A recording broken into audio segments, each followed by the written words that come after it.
Hey, everybody. We're really excited to have TJ Nelson here from Las Vegas, Nevada. TJ was born in Utah, traveled all around the world, and is here today to talk about his Lyme journey and what he's done to get better and the book he's written, Walk the Lyme, to help you in your journeys as well. We're also here with Ashley Marba, who's my special guest co-host. Ashley, not only has she been on the podcast, and she was on episode 17, one of the early ones, but she's participated in our 2020, 2021, 2022, and 2023 Lyme hackathons, where she provided specific tips and tricks on your Lyme healing journey. And we encourage you to go to our website, tickbootcamp.com, and look all this up, where it's all on there on our website, where you can learn more about Ashley and also learn more about TJ on this podcast and all the show notes and information we're going to put out there for this podcast as well. So TJ, welcome to our podcast. Yeah, good to be here. So TJ, we talked about you growing up in Utah. We really want to get to know you and what your life was like before Lyme when you were a young child in Utah. Can you give us a little background on what that was like? Yeah, no, childhood was good. I was very active, played all the sports, healthy family, the whole thing. So, childhood was no issues really, right? And so I was very healthy, very active, and very adventurous soul as a kid. So when you were a kid and out and about and playing around, did you know about ticks? Were you ever bitten by a tick that you remember? Did you know about the risks of ticks and Nope. Lyme disease, et cetera, et cetera? Nope. I didn't even know about Lyme disease until I got it. So I had no idea what it was. So you weren't even looking for ticks. So you could have been bit and you wouldn't even known it. Wouldn't have even known. So were you're an average? Sounds like you were an athlete. Were you an average child? Were you more tired? Was there anything unique about your childhood? Um, my family would describe me as intense, is what they would say.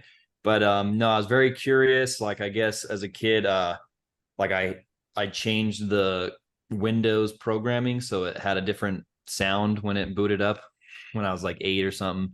I was always skateboarding, snowboarding, playing hockey, baseball, all of it. So a lot of energy as a kid. So really smart, really athletic, physical fitness, living the life, right? Yep. So what happens when you graduate high school? Where do you go to college and what comes next in life? Yeah, I mean, high school, there was a lot of stressors. A little bit, well, actually, I think it was like right as high school starting, or junior high. But yeah, parents split up and then my brother passed away. So high school was a little more of a rougher, depressing time. And then as I graduated high school, since in high school I got really good grades, I got a scholarship, went to University of Utah, bounced around a few different majors and graduated with psychology. But I was basically had to get a 3.7. So I was just studying all the time and working all the time. Didn't do like the traditional college kind of life. And then, just started working. There's some wild stuff after that, but that's, TJ, before we get to the wild stuff, TJ, yeah. when all this happened, and it sounds like you were in high school transitioning to college and your parents split, your brother passed, and I'm sorry for that, by the way. Was there any health impacts or anything going on in your health, or was it mostly just things going on with your family that were stressful in your life at the time? No, health was fine. You mean there was like some mental health stuff going on, depression and kind of weird stuff like that. But no, my favorite thing to do was to lift weights. I ran a marathon. So yeah, my body was still good. Do you think that you were using exercise as a means to overcome some of the depression and your emotional feelings? So that's a very common theme we've had on this podcast, where people will over-exercise or over-depend on exercise to get relief from psychological distress. Do you think that's something that maybe you were doing and that was weakening your immune system? And I know it's kind of a deep question, but we see this as a common thread on this podcast. I don't think it was never extreme. I was never going so hard that it was hurting me. I know it started out with insecurity with how I looked, but then it just became, hey, I love doing this. So I don't think it was necessarily a bad way to cope. Lifting weights is just amazing because in the morning you lift weights, cool. The rest of the day is good, right? And that's actually the main thing that I'm looking forward to, is being able to work out again, lift weights, and do all that, so I can get that endorphin rush. But no, it was never unhealthy. It was just exercise was a way of life. So now talk to us about, you graduate. I think you said you went to the University of Utah and you're majoring in psychology, correct, TJ? Yep. You graduate. Are you going to get grad school or are you going right into the workforce? What's happening then? No, I just started working. I was working at National Alliance for Mental Illness. I worked at some clinical research facility. But then, it hit a certain point where, I was just broke. I was living in low income housing in Salt Lake City. There was some weird stuff going on in the place I lived. And I hit a point where, I didn't want to be poor anymore. I went to the Philippines. I learned all this stuff, started selling cars. And then I bought a one-way ticket to Thailand and lived it up in Thailand and Vietnam for 8 months, doing online business and trying to do that life. But then I got bad food poisoning and my gut got wrecked, and then I had to come back. So So that was like the start of the health stuff. you went from being a psychology major, working in the mental health field, but it wasn't cutting it financially speaking. So you left the country, you went to Thailand, you went to Chile. What kind of online business were you running out there? No, so it's interesting actually. It's still up. It was a website called dominatedepression.com. So with all that, the high school and the college stuff, they tried giving me Paxil and various things, and that works for some people. But it didn't work for me. And I read all these books and it was like, oh, I'm deficient in vitamin D and magnesium and I shouldn't eat gluten. And when I stopped doing that, it helped a lot with the symptoms. So I was trying to do like a passion project to give back to people and show them other ways.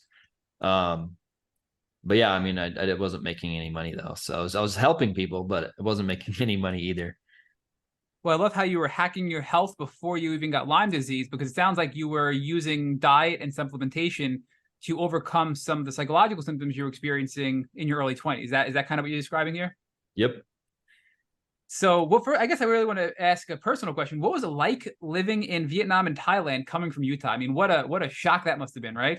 I loved it. Thailand, the people are too nice. It's almost too easy, too relaxed. You could get really lost and just chilling for the rest of your life. Vietnam was just this raw, chaotic yet friendly, loving place. It was bizarre. Like the first week, I hated it because it was so polluted. And when you have to walk across the street, and there's just a swarm of scooters, and you just have to walk right into it.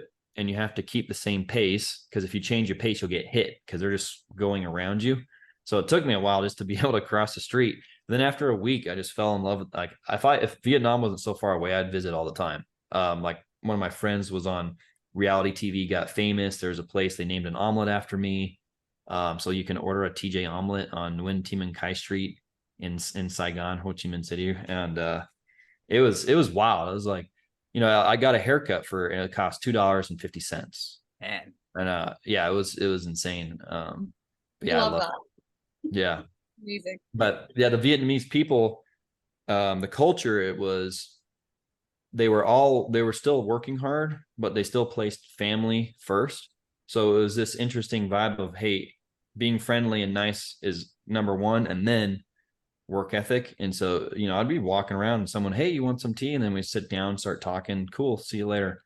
And it was just, yeah, I want to go back now. Just talking about it. well, I don't think it's like that here in the States, at least in New York. Ashley, is it like that over in Santa Barbara, California, where you are? Actually, I don't know. Well, I wish we would embrace some of those cultures. Like, how beautiful and amazing. I feel like just that alone would help with a lot of depression and loneliness, and having a sense of community. And that's like, where you just sit down and you have the time to be friendly. I love that. That's amazing. Yeah. And then it was more compact. So like where I lived, everything I needed was within a block. So you just walk out and it's just everything. Boom, boom, boom, boom, boom. Right. So, states, you got to drive everywhere, most places. But yeah, it was wild. That's the main things I miss, is being able to travel and being able to exercise. And once I get those back, that's when I know I'm 100%. We're going to get to where you are now. And I know you've made significant progress. And we're going to talk about all the things you did to get where you are now and what you're still doing and continuing to do. But where were you when you got the food poisoning? Was it Vietnam and Thailand? How long were you, out of the States when this occurred? So I actually got food poisoning bad in Thailand, and my gut got messed up, so I wasn't digesting food. Then when I went to Vietnam after, there's this place we called it prison pho, because it was in some alleyway and it had so much MSG you'd get a headache from it. And then I got sick eating there. And at that point, my stomach was so bad. I was like, oh, I gotta go home. And so that was the beginning of the health. So I didn't have Lyme yet, but my gut was compromised, which then means everything else is compromised. So your body was becoming more and more susceptible to get chronically ill from Lyme disease, and this is sort of setting the stage for what's to come. Unfortunately, sounds like. Yep. So, did you stay in Thailand and then Vietnam, or did you eventually end up back in the States? To walk us through what's happening next in your life and what you're doing for your career, because it sounds like you started this website, but it wasn't doing well. So how are you surviving? How are you paying the rent, paying the bills, and just living your life out at this time? Yeah, so I went back to San Diego. I couldn't figure it out there. So then I go to Utah, then I run to Colombia, and I only lasted 10 days because of the gut problem. So then I had to come back. Then my friend in Vegas, which is interesting that I'm back in Vegas, but he hits me up and goes, "Hey, you're good at sales. You should sell solar door to door in Vegas." And I said, "Sure." So he came, picked me up, drove me down. I slept on a blow up mattress next to him. Started selling solar door to door. Vegas shut down. So after 3 months, I went to Texas. And at the time, the company I was working for was the largest one. And in the certain ranking, I hit, the top in the country. And I hit all these super high highs in that field. But that's where the Lyme started. A couple of follow-up questions. So how long was it from the time you left Utah and went traveling the world before you landed back in the States? What was that time frame? So I was in Thailand, Vietnam for 8 months. Okay. And then you came back and you landed yourself in Vegas, and that's where you started doing, you were selling solar. And then is that when the COVID shutdown occurred? And that's when you went to Texas? Is that what you said? No, so this was in 2015. The utility company in Vegas actually shut down solar, so you couldn't do solar anymore. And so then we had to go to Texas. And so, yeah, and then that's where all the sales stuff went down.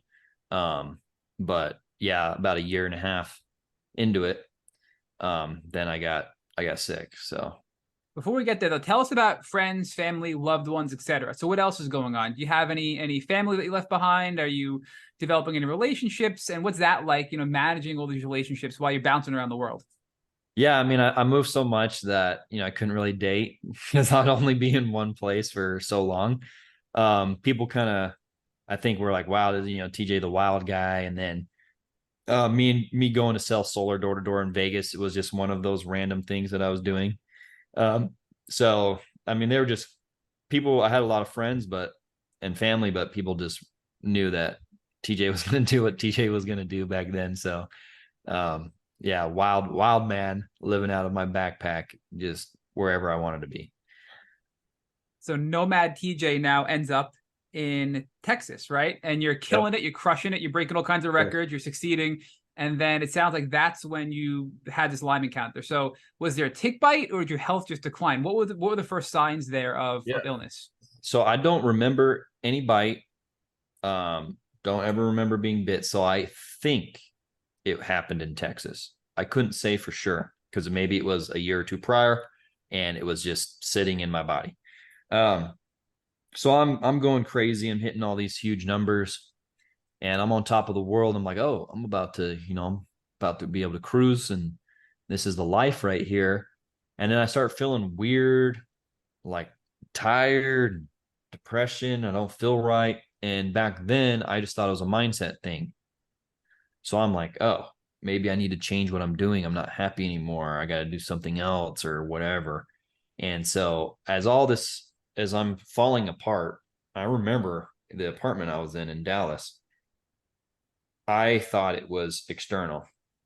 So I had no idea it was an internal thing because that was just pure mindset back then, like push through anything, mindset. And so I was like, oh, my life, I need to change something in my life because something is wrong. And so that's where I like go to Austin and try and do something. And I'm super confused. But then in Austin, one day I wake up and it looks like an alien in the middle of the night just like scratched me on my stomach, and this weird mark. Like I have all the pictures of it. Was it a Bartonella rash? Was it a cat scratch? Yeah. But yeah, it's like a thick one. But Bartonella has always been my biggest problem. But and that's where I'm like, that's weird. I didn't think too much of it. And then Austin's weird, and then I go to San Diego again, and I'm in San Diego, and someone refers me to this doctor, and I go in there, and he scans my knees and looks at my joints. He's like, "You have tendonitis. That's not normal, and this and this and this." And I show him the pictures of the rashes, and he goes, "Wait a minute. Well, how long ago was this?" And I go, "I don't know. It was like 4 months ago, 5 months." And then he goes, "All right, boom," runs all these tests, and then they come back: Lyme, Bartonella, Rocky Mountain spotted fever, Mycoplasma, EBV, like the whole thing. Hmm. And yeah, he tried to give me antibiotics, which actually what he tried to give me would have been good, but I was all anti, like try and be natural back then. So I denied it. And then I was basically in denial for a good while. All right, so before we go into the diagnosis and all that good stuff, let's talk about why you felt it was external, not internal, as you described it, right? Because you said you had some mental health stuff going on around early college, maybe late high school. You were able to work on that through diet and supplementation. So you were very in tune with what was going on psychologically in your body. When Mm-hmm. this happened again, when you're crushing it and doing really good in your career in Texas, what made you think that it was purely external? Was it the same type of mental health related stuff you were experiencing, or was it physical Mm-hmm. and you think you're just ignoring the physical at that time? No, it was a totally different flavor. The depression I had before, I mean, yeah, it was bad, but I mean, the Lyme depression got to a point I didn't even know was possible. But it was like it was just kind of, and at the time it wasn't as bad because it was still coming down. So it was like, frog in boiling water or whatever. But it was like things felt empty, and it was like this lack of passion type of thing. So it wasn't this hardcore depression yet, it was just like this emptiness, like no motivation, lack of passion, and just doesn't feel right. So that's where I was like, oh, I must have lost the passion for what I'm doing, I guess. Um, and so yeah, it wasn't super obvious at first. It was a slow. It wasn't like just a drop off. It was like a slow decline. Were there any physical symptoms while you were still in Texas before you went to San Diego, or was it mostly psychological, which is why you didn't think anything physical at the time? Mostly psychological. And then there was some weird stuff going on with my energy. Um, so like sometimes I'd have energy, sometimes I wouldn't, and there was this weird flux. And then I'd like want to lay in bed and like most of the day and stuff like that. So um and I think I was just so hard driven as well from everything I did in direct sales. Door to door is mentally one of the craziest things ever. And so I was just so hard in the mindset, push through, keep cranking away, and you can solve anything mindset. So I think that probably blinded me as well, because I had to learn how to let go of that, because that made me worse. Holding on to that made me sick. And the doctor you went to in, I think you said it was San Diego, was it for mental health? And that mental health doctor related you, or was it a physical Uh, condition that you went to in San uh, Diego? it was for physical. Okay. Yeah. So And what were the interesting, symptoms? like the fatigue, kind of weird aches. I'm getting these marks on my skin. And what's interesting is in Dallas, a doctor ran a Lyme panel on me, but it came back negative. So he ran some stuff and it came back negative, but it said EBV. So they just thought I had Epstein-Barr virus. Um, so that's where I just saw this random Lyme and negative, whatever. I don't know what that is. But yeah, it was like kind of like some weird aches. Kind of you'd wake up almost like you worked out the day before, but you didn't. And so you wake up and your body's just kind of like stiff, and you're like, that's weird. It's just weird stuff like that. When it comes to the EBV diagnosis in Texas, you said they ran a Lyme test, it came back negative, which we know Lyme testing is horrible, Mm-hmm. and the EBV was positive. Generally, like doctors will say EBV is something that is persistent in your body. Once you have mono, it stays with you the rest of your life. And if you have an active EBV infection, it generally means that you're run down. Your body is compromised because your immune system can manage it if you're healthy enough. So if you have an active EBV infection, there's probably some sort of contributing factor, whether it's physical stress, lack of sleep, maybe some other bacterial infection allowing it to thrive. Was that discussed when you were in Texas, or was it just, hey, you got EBV? Just, oh yeah, ABV. That's it. So Yeah. no real consideration or thought put into that. And then thankfully so why'd you go to San Diego? Just because you felt not fulfilled, so you went to San Diego, and then you were making a career change. What got you there again? I just want to make sure we follow the track of your movement from Texas to San Diego. Yeah. So I went to Austin because I was going to try and do something else. Then when that failed after 2 weeks, because I was so out of it, I was like, man, solar is cool. But then all the stuff at Solar City got destroyed because Tesla bought out Solar City. So I was like, well, that doesn't really exist anymore. And then I knew people in San Diego. So I was like, well, let me try the online business again, which I'm not good at online business. So I was repeating another mistake. But I was like, oh, I can go to San Diego. I know people out there. I'll try and do the whole online thing again. And that's why I chose San Diego. And then, I was explaining what was happening, and my friend's wife was in San Diego for naturopathic school. And she said, go see this doctor and he'll see what's up. And you said you were very natural minded, so you didn't want to take any kind of Western medicine at the time. What led you to have those beliefs? Because it's most of the Yeah. time, like myself, I was very much Western. I was like, give me anything from the pharmacy and it'll just cure me, right? I had no idea what natural medicine was. So that's rare for this podcast as well. Can you give us some insight into why you had those values at the time? It was because before, when I had the depression, they were just giving me random antidepressants, like almost like a guinea pig style. And so after that, and I read all those books, and I was like, oh, depression is actually a symptom. It can be caused by a million different things.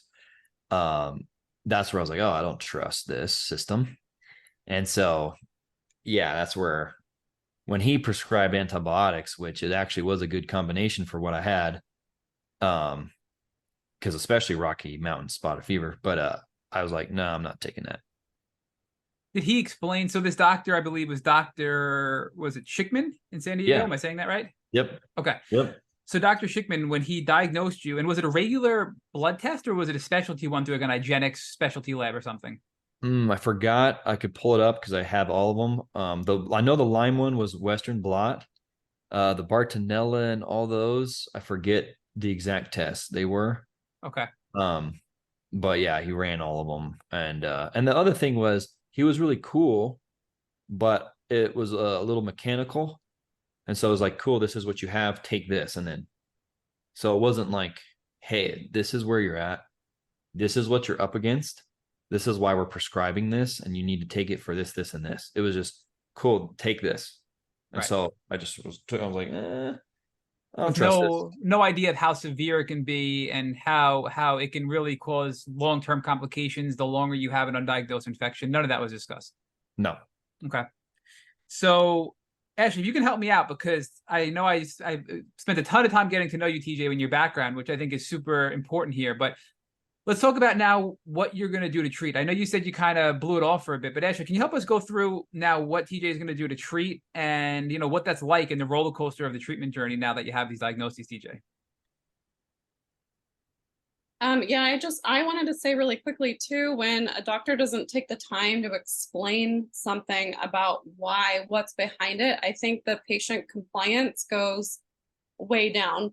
If you Yeah. actually understand the meaning of something and the reason behind it, and you have that knowledge, like I think that's really empowering, and then you're more likely to do the process and take the medication and have a better understanding. So that's unfortunate that he didn't take the time to explain anything to you. I think that's a huge misstep on his part, and I'm very picky about doctors. I don't think that's Yeah. good doctoring personally. Yeah, Um, I'm grateful for the diagnosis, but yeah, I mean, doctors 50% doctor, 50% salesperson, right? They gotta show you why you need to do what you need to do. Right. I mean, on one hand, it's good to have an understanding and have a diagnosis to know that you actually have something, that all these symptoms were actually related to something. But it's such a huge involved process that when we're new to Lyme, so I'm a nurse and I wasn't really trained a lot about Lyme disease. So when I was diagnosed, I didn't really know what it was. I didn't understand it.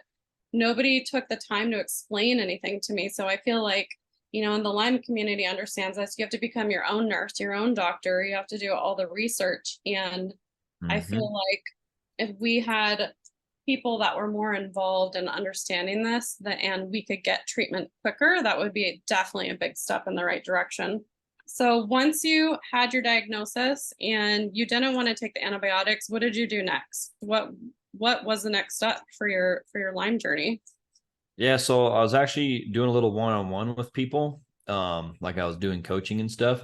And this one person, I was told her, she said, "Oh, I know this guy in Idaho, and he goes the natural route." So I called him. He had me on like a lot of the tinctures, Banderol, and stuff like that.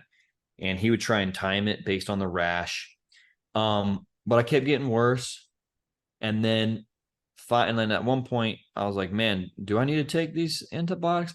And he gave me doxycycline, but for some reason he only told me to take it for 2 weeks, which that's if you get first bit, right? And so I take it for 2 weeks. And then when I stopped taking it, then I went off the deep end. And that's when police showed up at my house and detained me. Was because I went so down after I went off of it, and then I stopped seeing that doctor. So Ashley, I'm going to jump in, Ashley. I'm sorry. I just have a question on this because we've heard this a lot. I mean, Allie Hilfiger described this in her book. We've had a lot of people talk about this on this podcast where the mental health component, whether it was pre-existing and amplified by a Lyme diagnosis and treatment, or in some cases purely brought on by the Lyme and co-infection diagnosis, where these mental health conditions lead to things such as psychosis, schizophrenia, all these conditions that get mislabeled and misdiagnosed.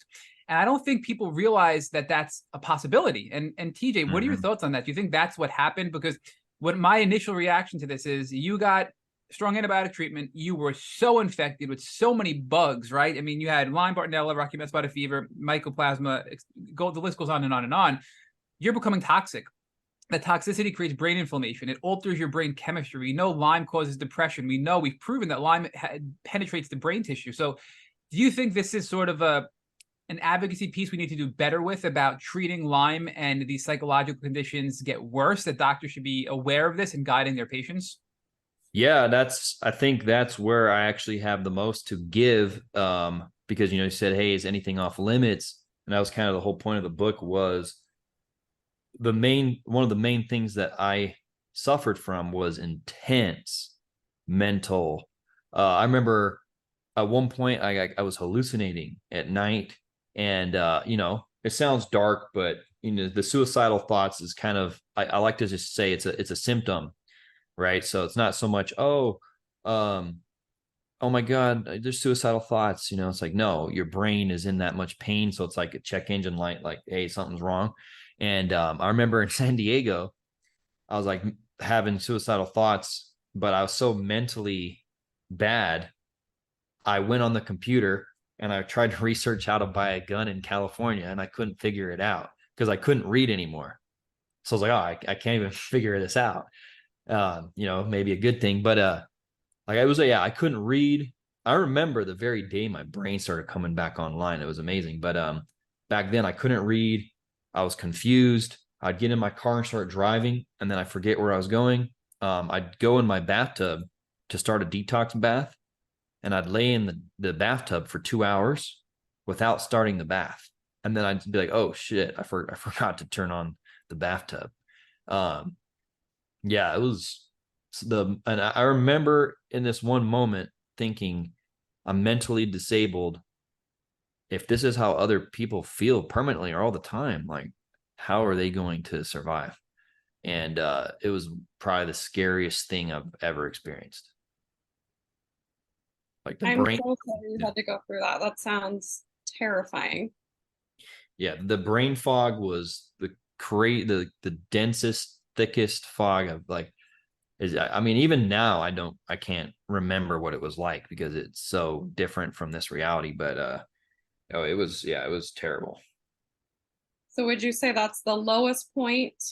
Yep. The lowest point was the lowest point was being handcuffed. And it was funny because, so I'm not Mormon, but the cop that came, so I guess that morning, when I had that bad thing, I sent a text out to people of the Coronado Bridge, and I sent a screenshot of it. And I said something like, I can't take it anymore. So they got scared. I forgot I sent the text, and I was taking a detox bath. and the police surrounded my house. And I was so out of it. I was on speakerphone with my friend, and he's like, "What was that sound?" I was like, "Oh, it's just the police. They're here, I guess." He was like, "What?" I was like, "Yeah." And I go out and I go to talk to them, and they come in, and I'm sitting on the bed, and my feet are purple. I don't know why. And the police are like, "Why are your feet purple?" I was like, "I don't know."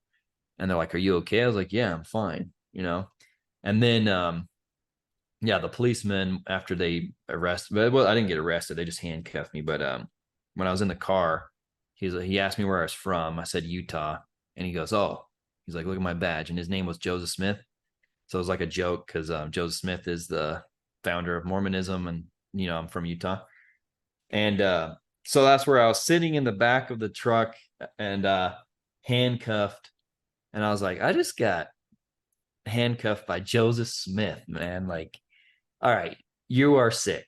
Like, because I was in a lot of denial still. But at that point, that's when I said, all right, man, you are sick. Like, you need help. Like, this is bad. And that's when I was like, that was my lowest point, was right there. So I had to go to an extreme place to find acceptance, the stages of grief where it's like, okay, so I'm imagining that maybe change things for you. Maybe your thoughts on, okay, what do I need to do to get better? So what did you Mhm. do next? What was your first step? Yeah, and then just to back up a quick second, that's why I kept getting sick. And like, there's all these people, I'm meditating, and like, oh, use hypnosis and just think positive, and you'll be healed. And I was like and I was like, that doesn't work. So after that, that's where I moved back to Utah. Um, and then I went on like Reddit and talked to some guy, and he's like, "Yeah, dude, I took Coartem, however you say it, and this, and it healed up my Rocky Mountain spotted fever or whatever." And so that's where I hit up a doctor, and I went to him and I said, "Hey, these are all the things I got. I don't care. I'll try anything." And so there's like antibiotics, IVs, ozone, and I just started going hardcore on all of that.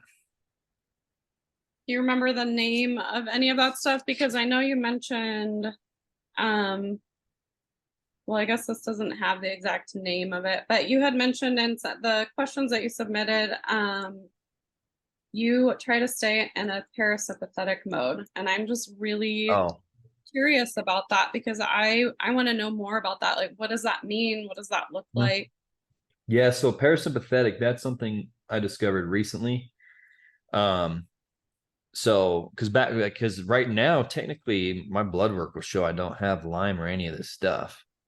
Hmm. Well, maybe a little bit of Bartonella. And so now I'm just like recovering from mast cell histamine intolerance and all the damage. So there is like really the Lyme's probably not even active at all. Um, but yeah, I just learning about that because now it's all right. I did a lot of killing off the stuff. Now my body is all reactive and flaring up, and so now I got to learn how to stay calm, and that's where like the business, I'm like, damn, business is killing me because of the stress. But yeah, now really, if I didn't have the business stress, and if I stayed in a calm state, I would probably be 100% by now. But it's just the stress and everything keeps knocking me back. Yeah, I feel like stress has a huge impact on Lyme symptoms. I feel like it makes everything worse and it creates an inflammatory state. For me, it makes my brain fog worse. It makes my pain worse.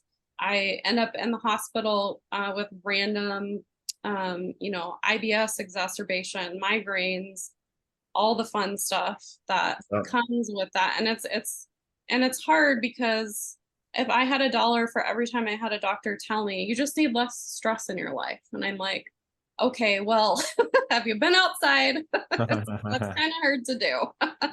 Yeah, I I know. can't say I was that. joking the other day. I was like, man, if I could just go to Playa del Carmen for like 3 months, maybe I would be, I would be good. But yeah, now the business is a constant battle because it's like I got 60 sales reps and employees and all this liability and crazy stuff, which is, I'm like a type A workaholic kind of guy, but at the same time, I'm like, well, maybe I gotta be type A minus and be healthy instead. So I'm curious though, the doctor that you went to and you started doing treatment and you said you did antibiotics and all of that. So Oh yeah. that's kind of like the kill phase of it. Did they Oh, I do did. anything about like your gut health? Because you said your gut was really bad. Did they help Yep. you with that before you went into all of that? Gut, they were, probiotics and stuff, but I was going crazy too. I was probiotics, I was making my own kimchi and sauerkraut and kefir, however it said, kefir, kefir, Yeah. and from raw goat milk, um, kombucha.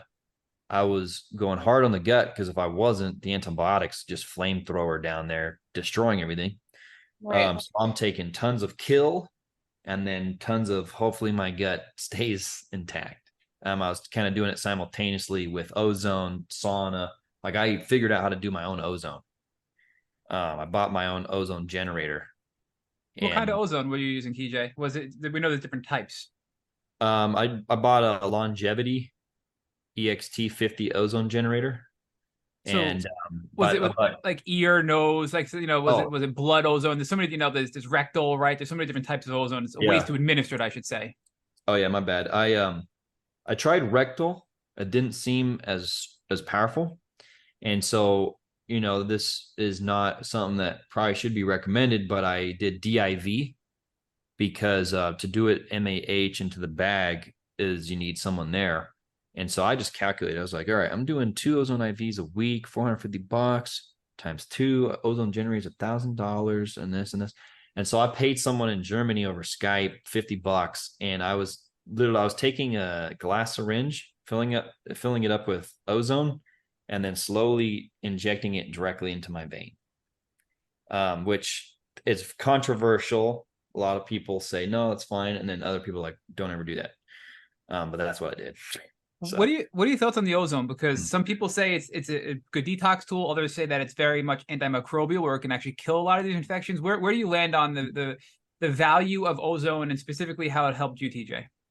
oh, I love ozone. I don't do it now because now it's all about healing, like rejuvenating the body.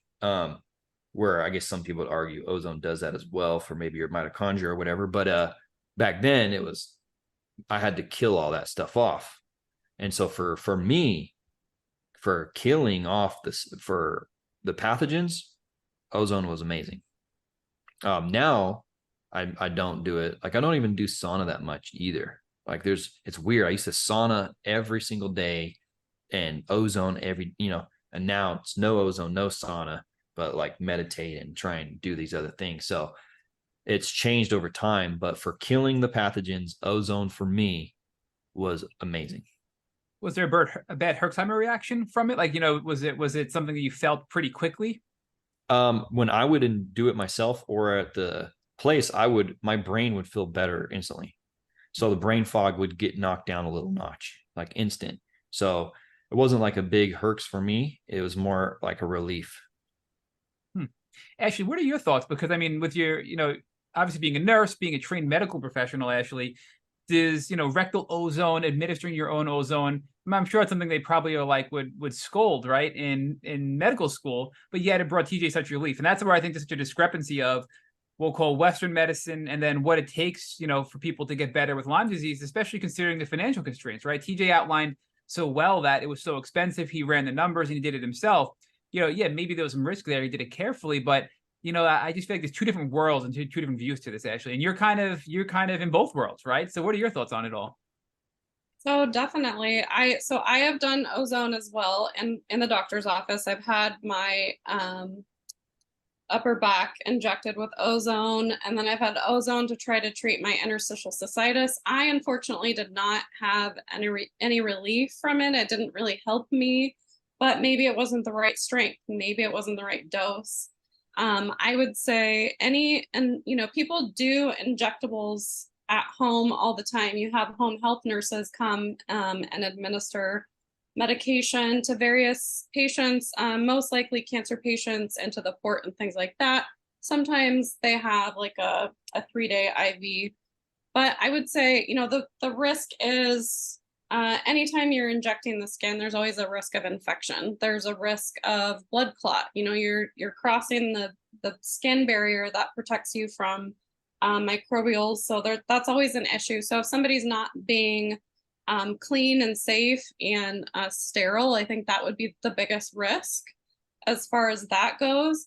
But I mean, I would think that you would definitely need proper training like you do with anything else. And it's like if you get antibiotics or you get any medication from the pharmacy, what does it say on there? It has a list of side effects. And then underneath the side effects, it says, your doctor prescribed this because they believe this medication outweighs the side effects. So I would say it's the same thing. So Yeah. it's a risk that you're willing to take for yourself.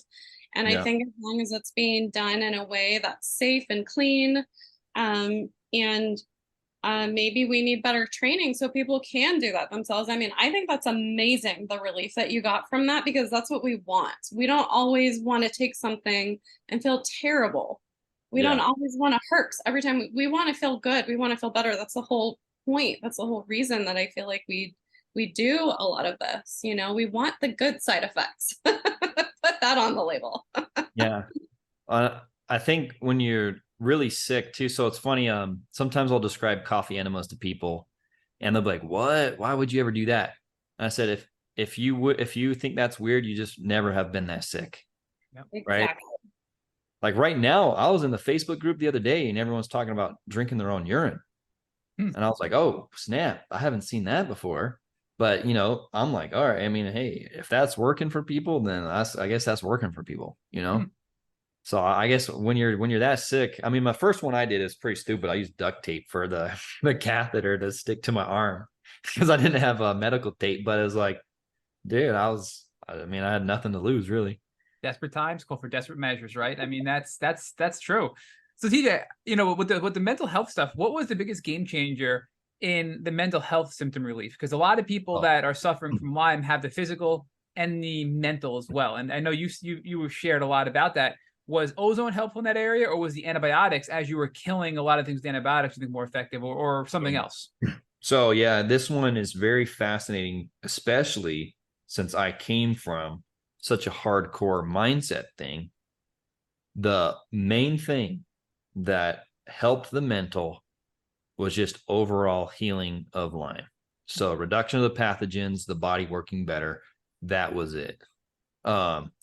You know, the meditation and all that stuff and the EMDR, and I had to do all that. And it's very helpful, but it was like 70% of it was purely Lyme treatment. I remember there was a flavor of brain fog that I had. And after I took Coartem, I don't know if I'm saying it right, Coartem or whatever. I took that, and there was a flavor of brain fog that went away and never came back. And then as I started getting better and better and better, I remember all of a sudden I could read again. Like before I was reading and I just saw the words. I'm like, okay. But you know how like you can read a book and your brain's firing off and the dopamine's learning all this stuff and making connections. I didn't have that. And I remember it came back. And all of a sudden I'm like, oh, I can read again. And oh, I can problem solve again. And like all these things start coming back. And then, oh, I'm driving around and the sunset looks good. Right. That came back. And Wow. it literally was from the, treating the Lyme. Now it's more, different stuff. But in the beginning, like it was, the Lyme was sick. I'm inflamed. My brain's not working right. And my brain's broken. And it's not going to work right until it's fixed. TJ, that just gave me chills. That way you described that. I have to tell you, that was very inspirational and hopeful to people listening to this that have been suffering and don't see any kind of relief, because I think we all know, the fact that you were able to look at the sun and be able to just smile and feel joy again, right? When you feel so empty, that's a really powerful statement. And, you talk about Coartem. So that's the Babesia medication, right? It's the anti-malaria that they use for Babesia, correct? Yep. And that's just kind of people are going to ask us. I'm just going to spell it because I guarantee you we're going to get people DMing us if I don't spell it right now, because I had to Google it myself. It's Coartem, and they're tablets that are, anti-malarials, strong anti-malarials used for Babesia. And that's something that was a pretty strong game changer where after you took what, a couple of doses of that, TJ, then your brain fog dissipated where you can read again, and then started to have these feelings of like emotions come back, joy, happiness, etc. No, back when I took that the other stuff came later, but it was just my brain fog. There was like this weird flavor of it that went away and never came back. I still had brain fog. It just wasn't this certain. It's hard to describe, but it just never came back after that. And I actually, the doctor didn't give me it the correct way. You're supposed to like pulse it a certain way, and you're not supposed to take it like too high of a dose. But I took like a high dose every day for 2 weeks, which you're not supposed to do. But I didn't know that. But after that, it just knocked one of the things out. And so then it's like, cool, now I'm just progressing. So I mean, the other stuff came later slowly. It didn't all happen from that. It's just I just vividly remember a significant change from that. Yeah, I think it's important to note that this is gradual, right? I mean, this is something where little by little, as you're treating and as you're getting the bugs down, you're killing off a wide variety of pathogens, and as you're rebuilding your body, your mental health is improving, your brain fog is improving, and of course, everything else that you're doing is allowing you to have less physical symptoms as well. But what other physical symptoms did you have, TJ? You talked about, fatigue, pain. Were there any other physical symptoms you had that you can share with us? There'd always be this weird pressure behind my eyes. Stomach upset, nausea, fast, I have to fast all the time.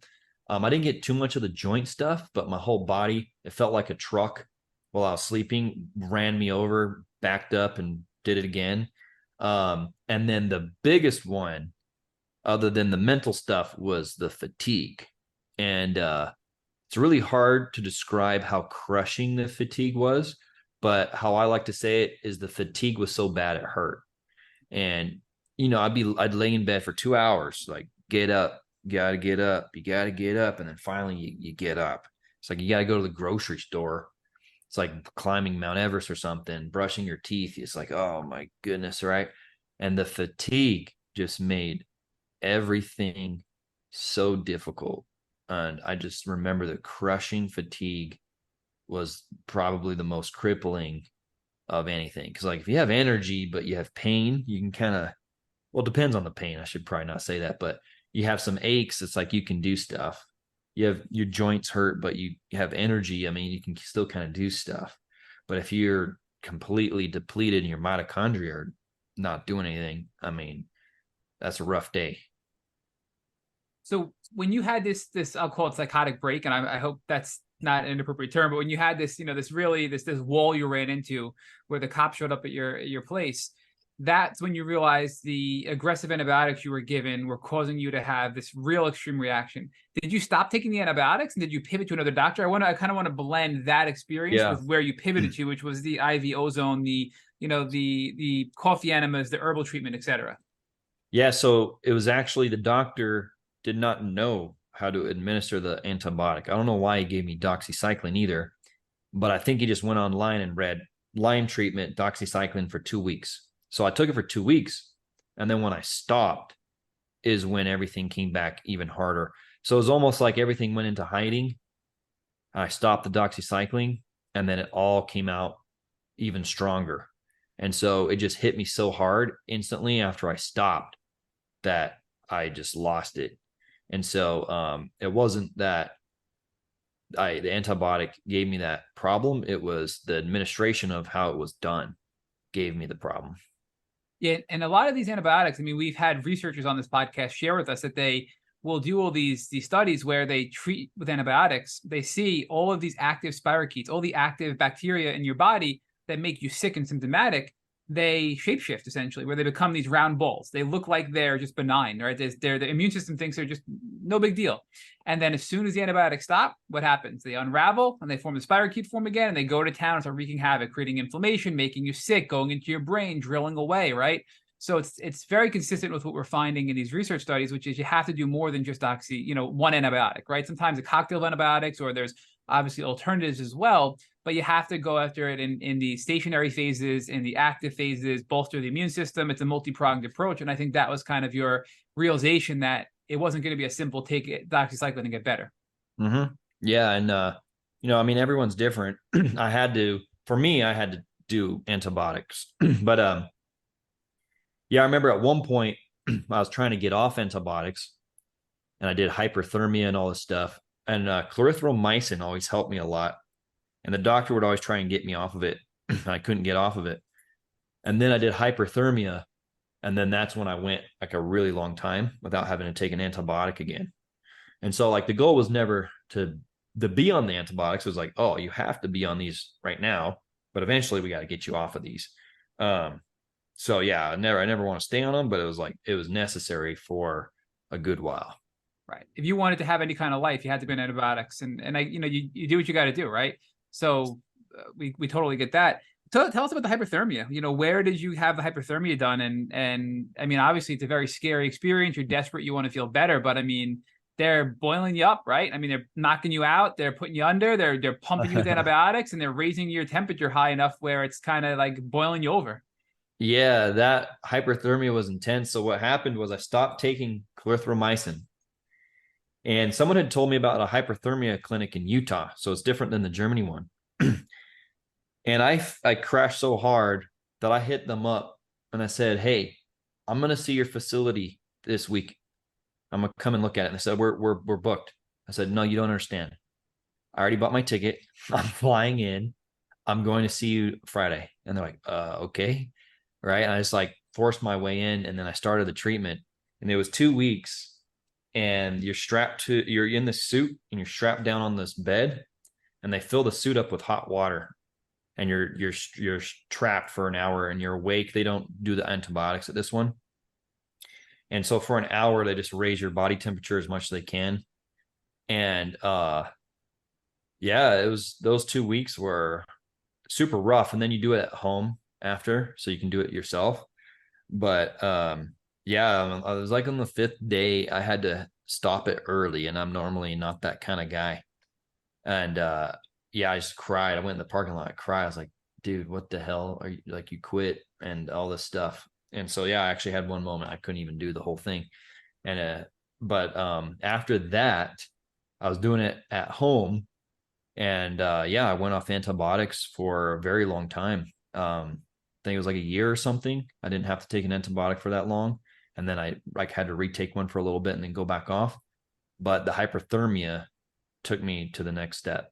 Question about that, because I know in Germany, don't they make you unconscious? Don't or they have conscious sedation? So were you conscious this whole Conscious, time? awake. And it was weird. Like I had to tell the nurses, because like sometimes they'd be like freaking out or something, like, oh, and they're like saying all these stressful things while I was in there, like reading my stuff. And I had to tell them, like, dude, like I can hear what you're saying. And it's scary that if you're, remember, I'm a person in here. And I actually I made a specific one. I was like, you have to be in the room with me every time I do this, because I trust you. And I needed like that person in there with me. And like, yeah, I remember you're just looking up at this TV on the ceiling, and you start getting warm. And then after like 5-8 minutes, you can't even understand what's going on in the TV anymore. And I guess like my dad tried to watch one time, and he couldn't watch it after that. Cause like, I guess one time, like I was like shaking back and forth or something, like going all weird. And so he was like, all right, I'm not going to watch this again. So it was rough, but I'm glad I did it. Wow. That's intense. I don't know if I could handle that. So kudos to you for tolerating something that I would most definitely faint, and I would leave after the first day. So, I mean, if you made it to 5 days, that's pretty amazing. Yeah, it was 2 weeks, and then you did it at your house, and doing it at your house was just as hard almost. But like one time I got a thermometer, because one time I did it too hot and I actually burnt myself. Like I got in there and I burnt myself. So I use a thermometer to make sure, like, cool, it's not going to burn me at this degree. And yeah, I did it at my by myself for, I don't know, year and a half, and then I would do it randomly after that. Wow. How did you feel when it was over? Like, I mean, the fact that you're getting, I'll say, confusion from it, right? Mental brain fog or confusion where you can't even understand the TV show. Were you getting such benefits, and that's why you kept doing it for a year? I mean, there must have been some positives that kept you doing this torture session that you and Ashley just described. Yeah, no, it was giving me relief. I was off antibiotics, and yeah, for a good while, it's kind of like doing the ozone. I would feel I'd feel better after. And so it gave a relief of symptoms, and that was enough for me to keep doing it. And then now it's too intense on the body because it's a stressor. Yeah. So I don't do it anymore. But definitely glad I did it. Where did are you comfortable sharing the facility where you did this hyperthermia? Because we haven't heard this type where you get into this, like, so it sounds like you go in, like it's like a suit that you get into with water and it boils up, right? Yeah. Yeah, I have pictures of me in this suit. It's pretty intense, but I forgot the name of it. It was in Bountiful, Utah. I could probably find it on Google Maps, but forgot what it was called. I could find the name. But yeah, if they did somebody it. is interested, oh, is it Life Health and Research Center, maybe? Yeah, that sounds like it actually. Life Health. Let me see. Yeah, Life Health and Research Center in Bountiful, Utah. Life Health and Research Center. Let me Yeah, zoom. only clinic offering whole body Yes, hyperthermia. That's got to that be is it, it. right? Yep, I'm looking at it. That's the one. Okay. And yeah, it was good. I mean, there's some things could be improved. Oh, one of my pictures is on the On their Google website? on the Google Maps. Yeah, it's Yes. me. It's me after I get out and I'm all destroyed. Oh, Man. But yeah, no, it was good. Yeah, I did stem cells after and the whole thing. Um, Tell us about the stem cells. So I know from your our offline chat and your pre-interview questionnaire, you went to Tijuana for stem cells, right? So again, you're kind of, I feel like you're being resourceful, trying to manage your budget, but also optimize, your treatment modalities and get the most yeah, effective treatment possible. yeah, that's kind of like why the book is Walk the Lyme, because yeah, I had to walk that fine line of you got to make money, but you can't stress yourself out making money because it'll hurt you. But you got to treat yourself, but you need the money. So it's like I got life responsibility, but I'm trying to. So it's a constant battle. But Tijuana, I went there because stem cells are cheaper. It was really good at the time. I actually don't know if I recommend it anymore because they've changed dramatically. But yeah, for a good while, I'd go there. When I first went there, they denied me because I was too sick. They said this won't do anything. You have too much Lyme.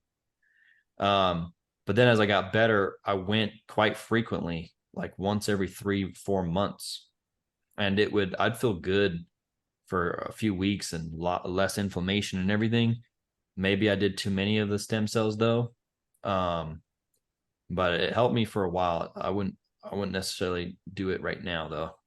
So there's I'm sensing there's some caution being provided here, and I want to ask a little more about it, right? So you said Yeah. they changed. So if you could just tell us a little more what you mean about how they've changed since you went, and also why you think you did a little too much. Is there such a thing as too much stem cells, and what kind of effect does that have? So there's different, I forget how they're calling it. There's different phases of how old the stem cells are. And at first, like it was very family feeling. You see a doctor, they talk to you, they do all this stuff. But then it got to the point where it's like, cool, you want some stem cells? Come in, wham, bam, see you later.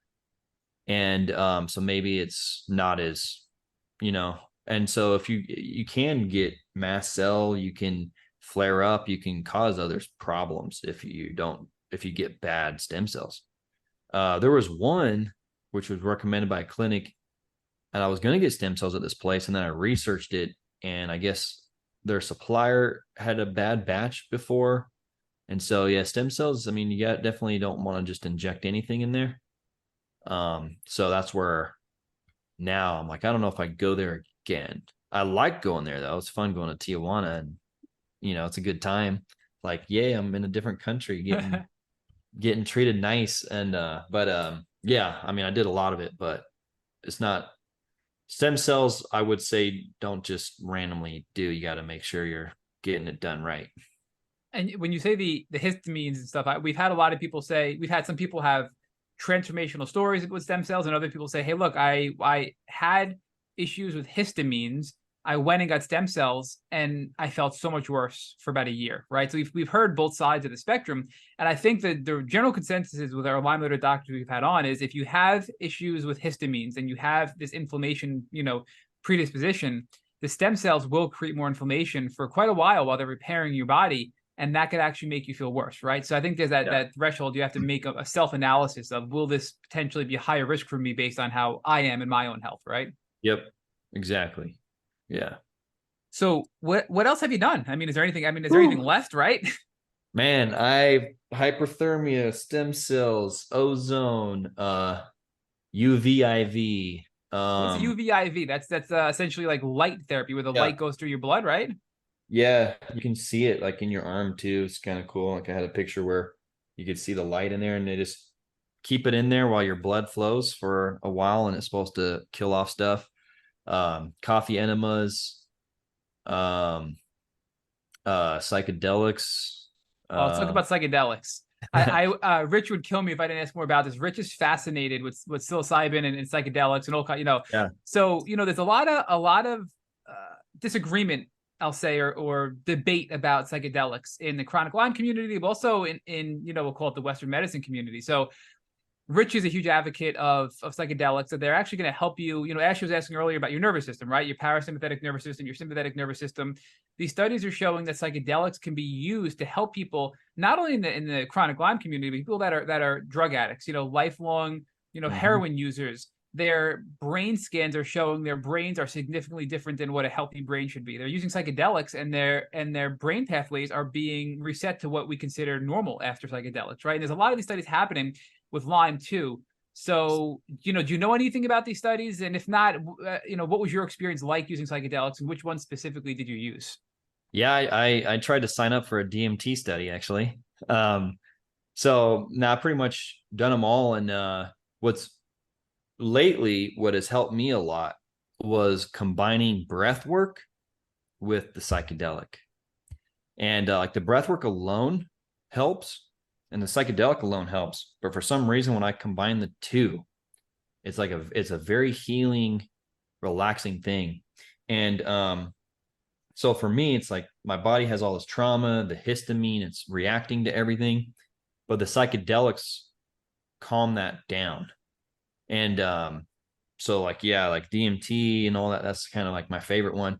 But here's what was interesting. So I was talking to this guy, I think it's Mark Wallen. He wrote It Didn't Start With You, I believe, because I did a family constellation therapy, because your family systems affects your body.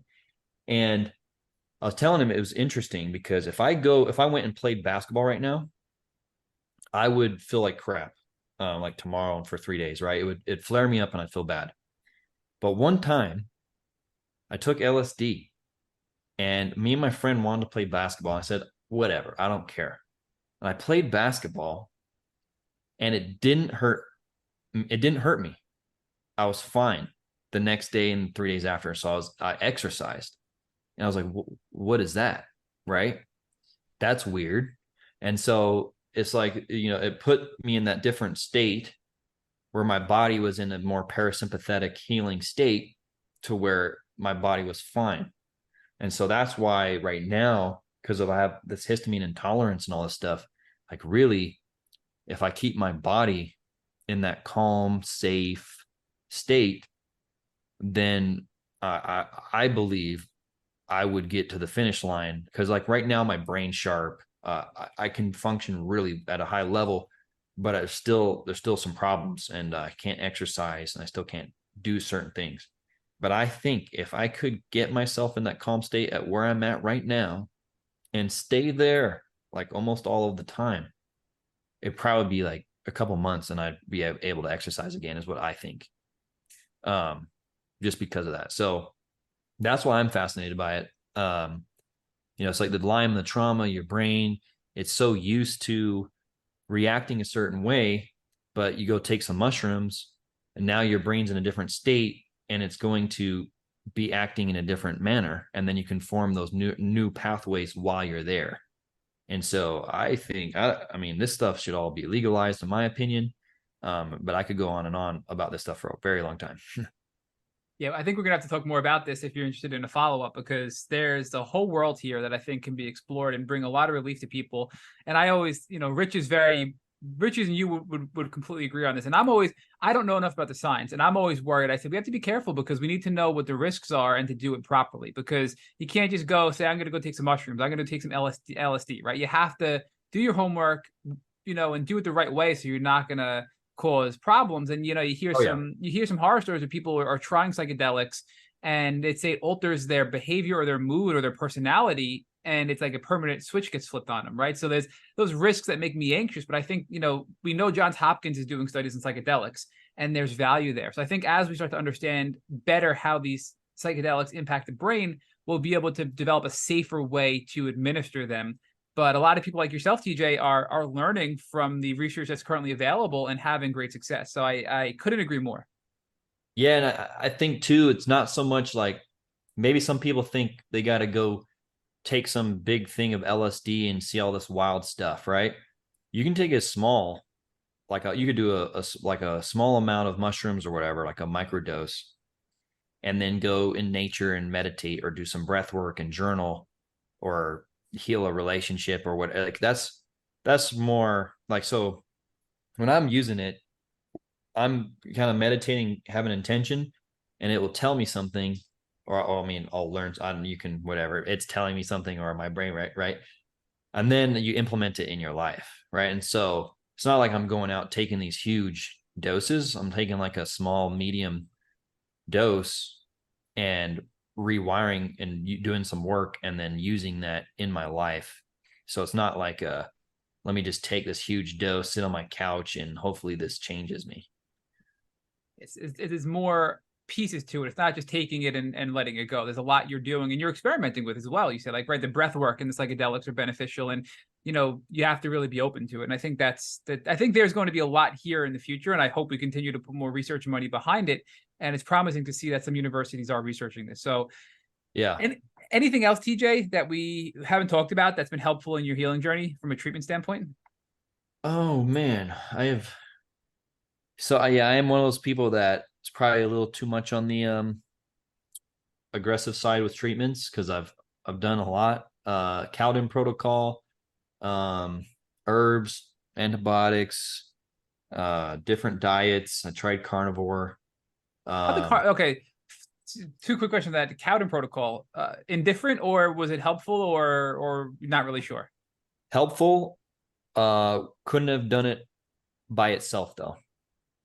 So I still needed antibiotics with it, but it definitely helped, because there was one, it was called Kumanda by NutraMedics. Yep. And I would immediately feel a difference when I took that one, like the Bartonella. Like it was like, oh, I take it and I was like, oh, this is working. And so yeah, there's definitely helped. But could they have done it by themselves? I don't think so. Well, I tried it by themselves and it didn't work. So yeah.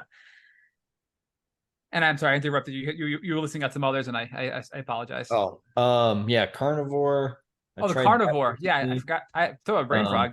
Was carnivore effective? We had somebody come on and he said that actually him and his wife, they both had Lyme. He said that when he cut over to the carnivore diet, he was, to me, the magic bullet always scares me, right? He said the carnivore diet was the game changer. He was cured.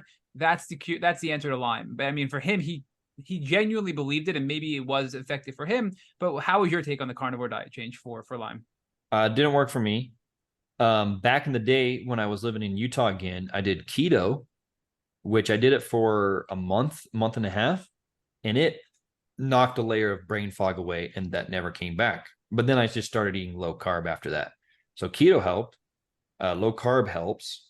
I tried carnivore, because they're trying, why is your stomach, reacting to so many things right now? And I tried carnivore, couldn't do it. It was just straight up crazy diarrhea every day. I was feeling worse. And then after 4 or 5 days, I said, all right, if it's not helping me, it's probably hurting me. I've given it 4 or 5 days, and then I'm worse. So I stopped. But I know some people that swear by it. So for me, wasn't what was needed, but for others, maybe. And it's hard to eat that much meat. Like, as much as a ribeye, how good it tastes. I mean, it's a lot of chewing, a lot of steak. Like, it was kind of hard to eat like that. But I mean, if it would have helped me though, I would have kept going. But it just wasn't. It wasn't the thing that I needed. And that's like we were talking about earlier. The hard thing with Lyme is this person's solution is going to be way different than this person's solution. There's going to be some similarities maybe, but it's just they're so different. Like, every person's got such a unique situation. It's like, how do you, effectively help everybody? Yeah, TJ, we call our podcast the Lyme Quilt Podcast, right? Because you're right.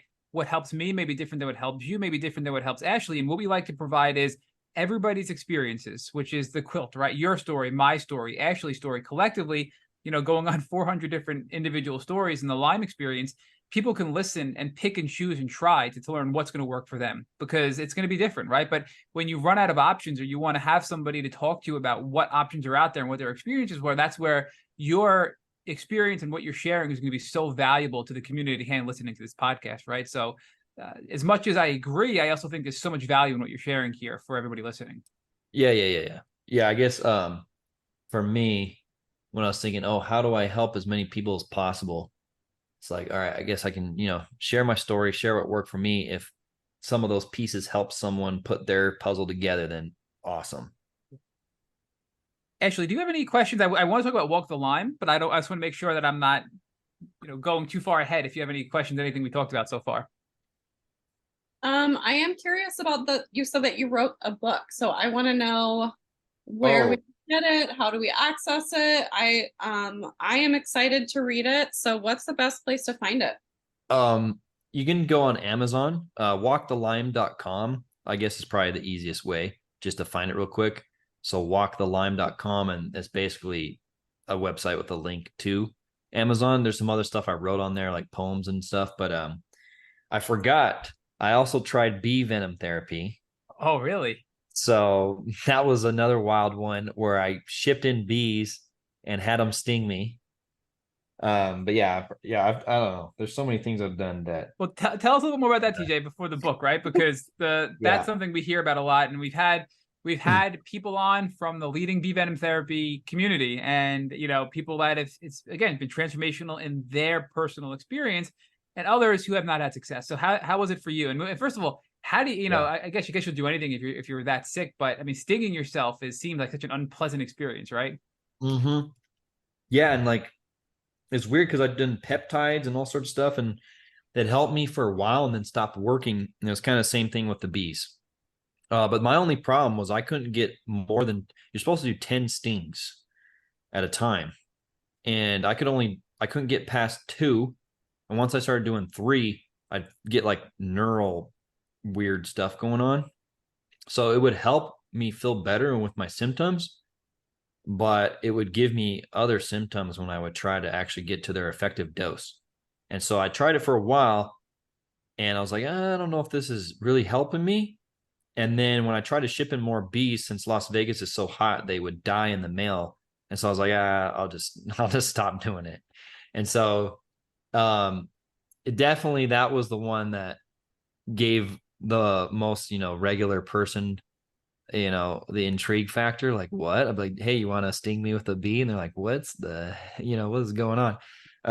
But it actually felt good when I was doing it, but it was giving me weird neural issues when I tried to do go more than 2 bees at a time. Tell us about the peptides. What kind of peptides do you take? We've heard about BPC 157. There's a whole bunch of others. That's the one we hear about the most.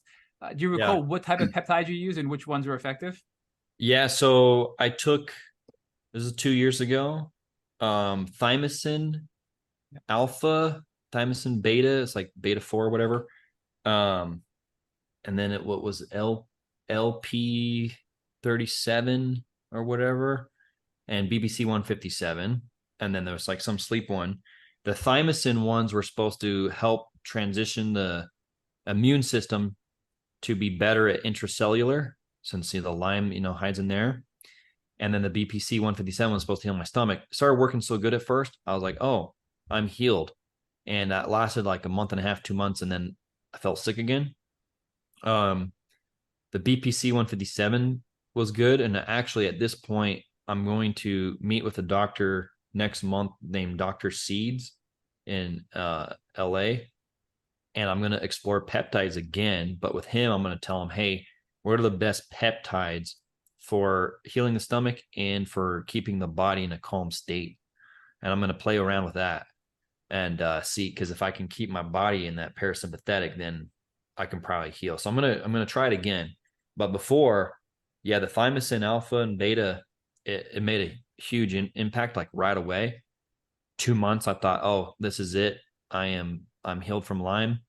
and then I got sick again. So Yeah, we had Jeremy Foster was on our podcast about a year and a half ago, and he had a very positive experience with peptides as well for stomach issues, inflammation, pain, nervous yeah, system. And we've had a lot of doctors on recently too who discussed the benefits of peptides, and they're really relatively low risk too. So I think that's a nice factor about them.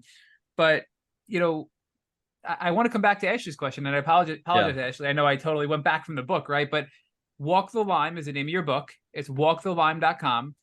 The subtitles From Knocking on Death's Door to Building a Multi-Million-Dollar Business, right? So I'm guessing you wrote this book based on your personal life experience of Lyme disease and having to work and fund your treatment. And this is sort of a guide for others. Give us an idea of what's in this book and what people will get if they buy it and read it. So why I wrote it was at one point I got COVID when it first came out. And I was like, if I was to die right now, what would I regret doing? And I was like, I should have wrote the book because everyone told me to write a book. And really the only goal with it, like I'll never make my money back on it, was just to give validation and hope to someone with Lyme. And so when I was in that super dark time in San Diego and being handcuffed and stuff, I just felt so alone with the intensity of what I was experiencing that I wanted to be very honest about my journey so that when someone reads it, they feel heard and they're not alone. And then here's also what I did and was able to achieve. So they're like, oh, if I keep going and I keep trying things and I keep, because I tried a lot of stuff, then I can also improve, right? Because I couldn't work for a year and a half and now I have 60 sales reps and employees, right? I'm not 100% healthy, but I'm definitely operating at a different level, And so that was the whole goal.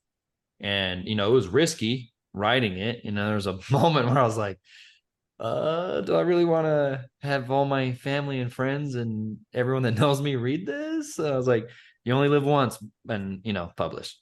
But yeah, I don't hold back. It's, this is what I was thinking. These are the thoughts I was having, and this is what I actually went through. So what do you're working at? I think you're still in the solar business, right? And that's what you're currently doing today. Yep. Got back into solar because I started running out of money in Utah because I was selling stuff off eBay and stuff, and started selling solar again, and then wanted to do my own thing to kind of be better in the industry. And right now we made a big transition, probably one of the most stressful things I've ever experienced. And so that's where, I have those conflicting feelings of, all right, this stress is kind of intense, but I'm just kind of a driven person. I can't really stop my brain from wanting to do that. And so, the sales company, the solar company, it's, we bring people in, use it so they can use it as a vehicle to change their life and, give homes protection from electricity bills. But it takes up pretty much almost all my time. Looking ahead, in addition to exploring other peptides, what are your other plans to continue working on your health, right? Because I think now we realize that even once we hit our goal, we want to continue to maintain our health. So you want to, your next goal is to be able to, hey, I want to be able to exercise and not have to experience pain after going out and playing basketball, right? That's kind of your goal now. Mm-hmm. So what are your next steps to get there, if any, beyond the peptides? And then what do you see being a maintenance plan for you to keep your health in a good place while you're growing your business? And you're going to have stressors in life. It's just a reality, right? So what is your plan moving forward? Yeah. So as of right now, main focus is parasympathetic. So there's this thing called M-Wave by HeartMath. Using that, some neurofeedback. I am now meditating 20 minutes twice a day, and I just joined a yoga thing. So I want to do MMA and lift weights, but I'm like, all right, you can't do that yet. And so, but the relaxing yoga when I leave, it's a huge difference. So all I'm doing is relaxing yoga, like the most relaxing one they have. I'm going to do that 2 or 3 times a week. Continue working with this doctor in Calgary. And if I keep my body parasympathetic, if I heal the stomach, I think there might be some SIBO stuff going on. So I get the stomach under control, keep the body in a healing state. And then once I can work out again, that'll be my marker. And with the business, start to step away, delegate more. And then really it's, can I exercise again?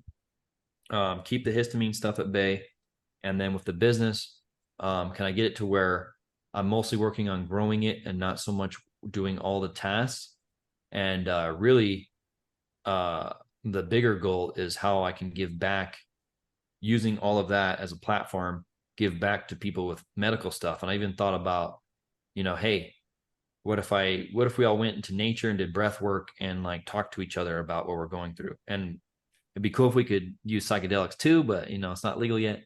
The combination would be even better. But yeah, even stuff like that, like even tonight, people are coming over to my house tonight and we're doing a breathwork session like for an hour.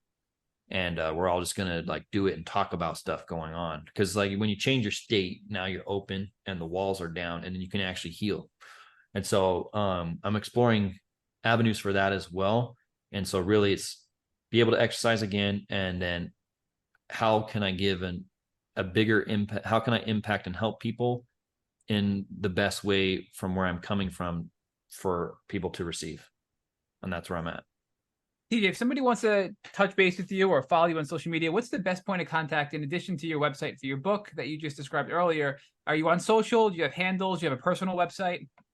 So I think my Facebook, facebook.com/TaylorJamesTJ. That's another good way. They can email me through the Walk the Lyme as well. Instagram, I'm on there as Taylor James TJ, but I never check my messages on there. I'm on I'm on TikTok, but I don't go on TikTok. So someone posts my stuff for me, because I don't want to be on TikTok and I don't want to be on Instagram, like doing the death scroll. So yeah, walkthelyme.com, email me there, or my Facebook is the best. Ashley, do you have any questions before we conclude this really powerful and inspirational interview? I think I just want to say to TJ that I find you so inspiring, and like I get teary-eyed hearing you talk. I can hear the hope in your voice and this huge progress that you've made and all of the things that you're working on. And I think it's so amazing. The breath work, mental health, the parasympathetic, like healing your gut. Like I can relate to so many things you're saying. Like you inspire me and you give me hope. And I imagine that you're doing that to all the people listening. So I want to say thank you so much. Oh, wow. Yeah, no, this podcast was awesome. It was like one of the coolest, most prepared ones I've ever seen. So it's been good being on here. Well, TJ, we are so happy to have found you and met you and now have you be a part of our Tick Bootcamp family, along with Ashley and everybody else. So thank you, thank you, thank you. For me, this has been such a powerful, educational, inspirational, hope-filled interview. So thank you, TJ. And we really can't wait. We can't wait to have some follow-ups with you. I know our listeners are going to want to hear more about psychedelics and a ton of other topics. So this is not the end of TJ if he's willing to come back and have some more deep dive discussions with us. Oh yeah, we can riff on psychedelics any day.